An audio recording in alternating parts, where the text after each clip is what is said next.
Back. Yo guys, what's going down? It's MC Noble here. Welcome back to another stream. I prefer to do this than waiting for a video to upload on.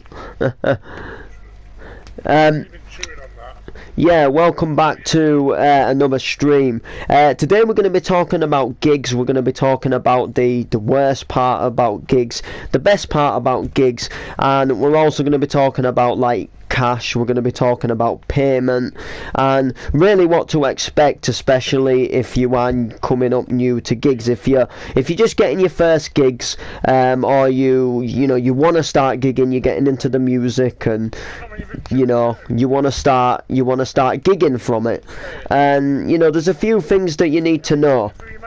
And I think what we'll do first is we'll dive in at the deep end, and we'll discuss probably some stuff that you need to know, which is about payments. So when you're first starting out with gigs, don't expect to be making the dough. Now what I mean by this is with gigging and with MCing, it's probably very likely that you're never going to make the thousands. It's not, even probably like the big mainstream MCs like WizKid and them, they won't make thousands, but they will obviously get some form of payment from MCing. Now I don't know them really that well, so obviously I don't talk to them, they don't tell me what they get paid or anything like that. But when you are like starting out into like gigs and bookings and all the rest of it, don't expect to get much in the way of payments. As a matter of fact, you will end up doing free gigs. Now I've done a few free gigs because you need to get your name out there. Now say you get approached by a company who say they run events and stuff like that, and they say, for example, we've seen some of your stuff, or you say you've sent them a demo, they get back to you and they say, look, we're willing to give you a shot, but they won't, for whatever reason, we will not be able to pay you for this one, but we'll give you the opportunity to get out there, get on the stage, show what you're capable of. Now, depending on, I suppose, where you live, where the gig is, most of the time I would say yes, because you need to get your name out there, and there's no greater way to get your name out there than to do it live in a nightclub. Plus, when you're getting booked for other places, it stands you in good stead when they can see on your Facebook wall or on your portfolio, whatever you want to call it, that you've already been booked for somewhere else. However, if the event is a little bit further afield, and you would be, say, paying a bit of cash out to come and do this gig, for example, say you're staying in a hotel, say you're having to maybe get a couple of trains or maybe get a bus, and maybe you got to do a few different things, then I would not argue, but I would say, is there any way you can just at least pay the travel, or something like that, just so it makes it a little bit worth your while, obviously, doing the gig. But don't expect to make the dough, and don't expect to make the cash, and don't expect to rake it in, because you're not going to rake it in. It's just not something, and people within events, a lot of people look for cheap labour, they look for cheap MCs. What they want to be spending the money on, and what they want to be paying people, is they want to be paying the headliners. So if they get people like Darren Styles and say MC WizKid, they're going to want to be paying them. But to fill the lineup up, they'll get local people, or they'll get like somebody a little bit further afield, but they'll say, look, they're in no liberty or budget to maybe pay you when you are just, for example, starting out, because for one, they don't know exactly how you are on stage. You might do Facebook lives, and you might absolutely rock the lives, you might shout everybody out, you might nail it on point with the flow and the rhyme, and you might be absolutely fantastic on a Facebook live, and that event promoter might be glued to your Facebook lives, and he might think you'd be really good at a gig, But being on a Facebook Live and being on a live stage is two completely different things, and trust me, I am speaking here from experience. Right, because I can go on Facebook Live, I can go on YouTube Lives now, and as people know, I can chat for days, I can tell stories, I can get into all this, that and the other, but going onto a live stage can be a completely different thing. It can be nerve-wracking. I'll admit sometimes when I'm on stage emceeing, sometimes if I'm feeling a bit nervous for whatever reason, I like to look at the floor. Sometimes I like to sort of walk about a bit across the stage, turn around, face the DJ. One habit I've also realised that I pick up when I'm on stage through nerves is to actually like have a drink, like to grab a drink, like I'll take a sip and then I'll put a drink back down, and then within a couple of seconds I'll pick the bottle of beer back up, or the glass of Coke, or whatever it is, and I'll have the sip again, and stuff like that. I can be very, in some ways, I can get nervous about some things, and to be fair, I don't alternatively really know why, because then when I get into the swing of things, it's like I was born to do it. But most definitely, people don't know what you're going to be like actually live on stage when they've not actually physically seen you live. They haven't got a clue. So, but the main thing is within an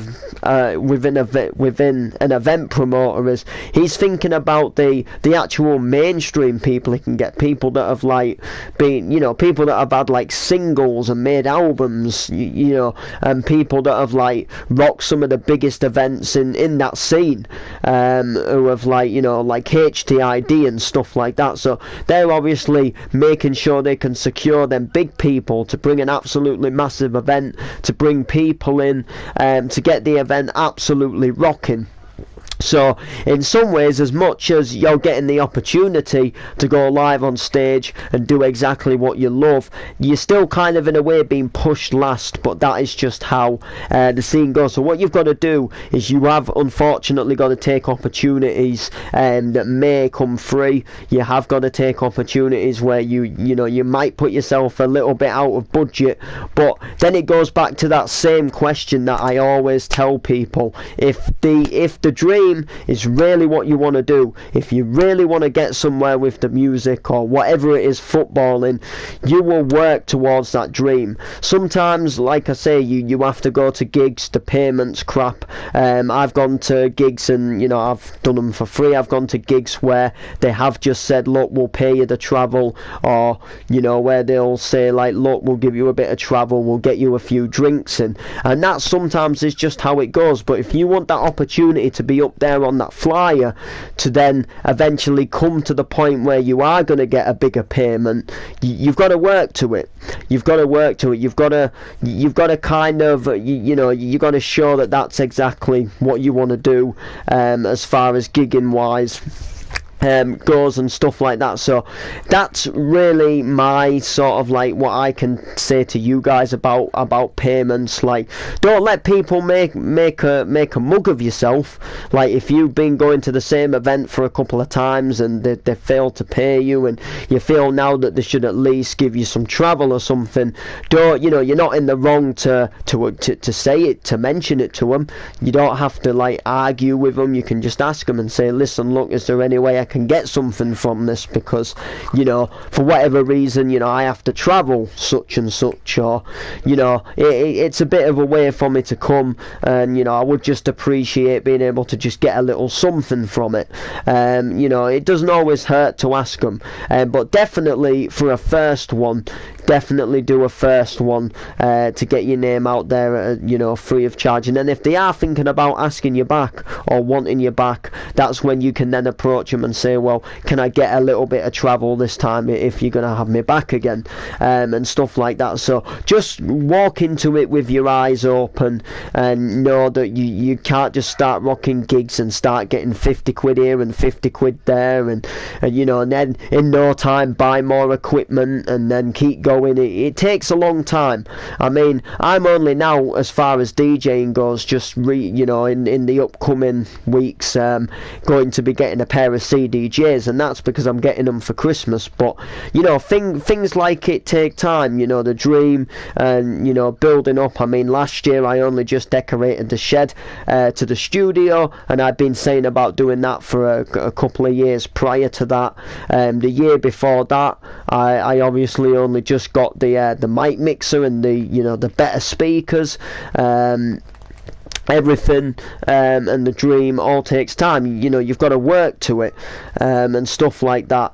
So let's talk about some of the best and the worst parts about a gig, from my experience. And I'm going to start off with the worst part about a gig. And the worst part for me about a gig is actually, it's not getting paid. By the way, I know you guys were probably thinking I was going to say that, although sometimes it is a little bit of a bummer when you don't get a wage from it. I just love the music, and I love to do what I do, and I enjoy myself. So it's not a worse thing for me, although I would obviously like to get more of a wage.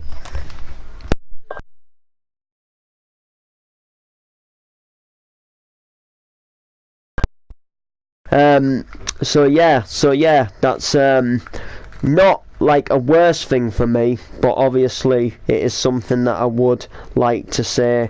I would like to obviously happen. But no, the worst thing for me is having to keep things a surprise. Now you may be thinking, like, what's this, like, how is that a worse thing? But believe you and me, right now, there's things I know right now that I can't tell you guys. There's things right now that I have coming up, and things that could possibly be coming up, and things that might be coming up, but I can't tell you guys. For example, when I first got asked to do Alliance back in October, I knew about Alliance probably a good couple of months before the event actually happened, and I wasn't allowed to say anything about it. So, for example, like, none of you guys had a clue that I was doing Alliance, apart from a few friends that I messaged and gave the hint to, I guess you can call it. But me, I knew it was happening. Most of you people, you didn't have a Scooby-Doo what was happening. I was just I was probably just going to be sitting at home twiddling my thumbs on that night, for all you guys knew, not going to a nightclub and doing a booking. So the thing is sometimes you get bookings, and for whatever reason they'll say, until the flyer's here, don't tell anybody. Or, for example, we've got such and such of a headliner at this event, please don't spill the beans. And me, I get excited because I know this, and then I want to go ahead and tell people, but I can't tell people. And I nearly blew cover for a possible booking with Stomping quite a while back. He told me not to say anything. And I nearly spilt the beans once by mistake about a booking that I never did actually end up doing the booking, but it wasn't like a definite booking, but I ended up sort of shooting myself in the foot and nearly giving away one of the bookings, one of the, like, obviously lineup acts being myself for that gig. So it's really hard when you get to know stuff that you just can't tell people. Like, for example, the Keeping It Core. I knew about the Keeping It Core for quite a while. And although I gave like little hints, I wasn't really allowed to say, I couldn't just full out blown say, look, I'm doing Keeping It Core on the such and such of March, because they had people like DJ C, and he specifically didn't want me to say DJ C was doing this event, so I had to keep quiet. But obviously I knew all along in my mind and stuff what was happening, and for me that's one of the hardest parts about gigs, because I love like putting a post out on Facebook and saying like, hey, look, I'm doing this. I want people to see my success. I'm one of these people, like, I want people to see that I'm excited, that I'm having a good time, that I'm doing well, and that everything's working out. Whereas, for example, you know, you're not physically allowed sometimes to tell people. I always message like the close by friends and say like, look, this is happening, and stuff like that. But you know, there's just certain things that I'm not allowed to say. So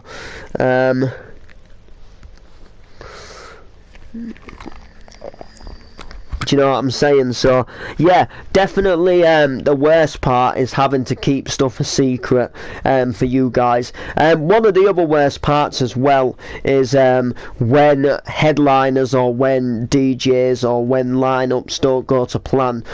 So when people drop out, for example, like for example, when we were doing the Last Alliance, everything was all planned. I was going to go to Hull in the day. I actually promised a girl who had wrote a rap that I was going to go and like help her go through the rap and possibly record it and stuff like that. We're just going to have a little get together, a few people at the house, and then I was going to go for my lift to Alliance. And then unfortunately the person who was doing the first set couldn't make his set time, so he had to then do a later set, I think. So then I got asked if I would then fill in and do the first set. So that meant for me that I then had to make my own way to Scarborough, and I had to still try and get my lift back, which I did get back. But if you get my point, if you get where I'm coming from, I had like my lift, I had everything arranged, and then it was more or less a last minute thing. It was kind of like the day before the event, and I had to then go so I could do the first set, which I didn't mind going. That wasn't my issue. That didn't bother me having to go, and you know, I was very grateful to get the opportunity to fill in and do that set, and that, you know, Sean obviously trusted me to do 2 hours, do like a first set as well as a second set. But it's just the fact of the convenience. Like, if I'd have known from the off that he wanted me to do a first set, it just helps everybody a little bit more in the long run. So definitely when a lineup doesn't go to plan, when you have people that back out, or the event promoter announces the set times and say you're on at such and such a time and you are, and then someone, you know, complains and puts in the chat like, there's no way I can do that set time, my wife has to get her nails trimmed and I've got to wait at the house with the dog and I just can't make that first set, or I just don't quite finish work, or there's no way I'm going to drive from A to B at that time, you'll have to put me on a later time. So then the event promoter, he goes around and he changes the lineup, and then he brings out the new lineup time, and then it affects somebody else. You change somebody about and it makes it a bad time for them as well, and then they're like, oh, there's no way I can do this time now, there's no way I can do that time, my wife's got to have her nails trimmed and I've got to wait at the house with the dog, or something like that. Or I've got to help my dad, go to my dad's house and help him do some stuff in garden, or whatever it may be, do you know what I mean? But they're definitely the worst parts about a gig, is having to keep the secrets and when the lineup doesn't go to plan. And finally, we'll finish off on a good note with the best parts about a gig. And the best part, I can honestly tell you, is when you send a demo in, or when you get a message and someone wants you to do that gig, or when you get booked and when the event flyer comes out and you can look at that poster and you can see your name on it. And that's exactly where we're finishing, people, because if you look at this poster right here, it's got my name right at the bottom for keeping it core on the 21st of March 2020, and it's a beauty. I can just stare at a poster with my name on it all day and just get excited and think as if they've actually booked me to do that, and it's just absolutely fantastic, and I cannot wait to do this one. So please like, comment, share, and peace out, people. Enjoy your day, and I hope you're all blessed.